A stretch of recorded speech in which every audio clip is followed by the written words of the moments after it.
ተረጋጋ ተረጋጋ። ብሩኬ ተከስቷል። ቤተሰብ ሰላም፣ እንዴት ናችሁ? ደህና ናችሁ? እኔ በጣም ደህና ነኝ፣ እግዚአብሔር ይመስገን። ባላችሁበት ሰላማችሁ ብዝት ይበልኝ። ቡራዬ እንግዲህ ከጓደኛው ጋር ተከስቷል ማለት ነው። ወንድምነቴ እንደምታዩት ወንድምነቴ ብሎ ጽፎለታል እና ያው በሸገር ሙዚቃ ነው የመጡት ትላላችሁ። በሸገር ሙዚቃ እንደምታያቸው ፏ ብትን ብለው ማለት ነው። በነገራችን ላይ ልጁን አላውቀውም፣ አዲሴ ነው ለእኔ ማለት ነው። ለማንኛውም እንግዲህ ያው አንዳንድ ጓደኛ አለ ሊያጋጥማችሁ ይሄን ከታዋቂ ጋር ለመስራት ሰፍ ነው አንዳንዴ።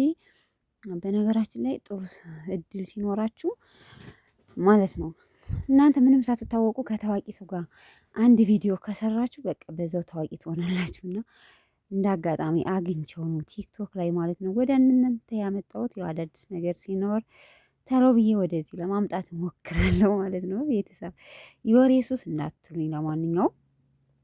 ለማንኛውም ቡራዬ አምሮበታል፣ አምሮበታል ታውቃላችሁ። ትናንትና ደግሞ ከሀይሚዬ ጋር ያልነበረው ቪዲዮ ሰርቼ ነበር። ሰው ሀይሚዬን ይቅርታ እንዳላትና ብዙ ነገር ሰክራ በመስራቷ ብዙ ነገር ትምህርት እንደወሰደ ምናምን ተናግሯል። እና በቃ በአጠቃላይ አግባብ ባልሆነ ነገር መቆጣት እንደሌለብን እና በቃ ብዙ ጊዜ የምንወዳቸው ሰዎች ሲርቁብን ወይም የሆነ ነገር ሲደርስባቸው እንደምንጸጸት ምናምን ነው ብዙ የተናገረው። እና ለማንኛውም ቤተሰብ እንግዲህ እንደምታዩት ሌላ ምንም ነገር ማለት አልፈልግም።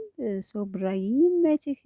በቃ ሸገሮች እኮ እንግዲህ ባገኛችሁበት ቦታ ዘፈታ ነው በቃ ማለት ስራቸው ማለት ነው። ሆቴል ውስጥ ትገባላችሁ በቃ ደስ የሚላችሁ ብዙ ጊዜ ስራ ላይ ምናምን አይደለም፣ እንደው ወደ ሆቴል ነው የሚያደሉት ይመስለኛል። እና ለማንኛውም ቤተሰብ ቪዲዮውን ላይክ ማድረጋችሁን አትርሱ። እወዳችኋለሁ። በሌላ ቪዲዮ እስከምንገናኝ ባይ ባይ።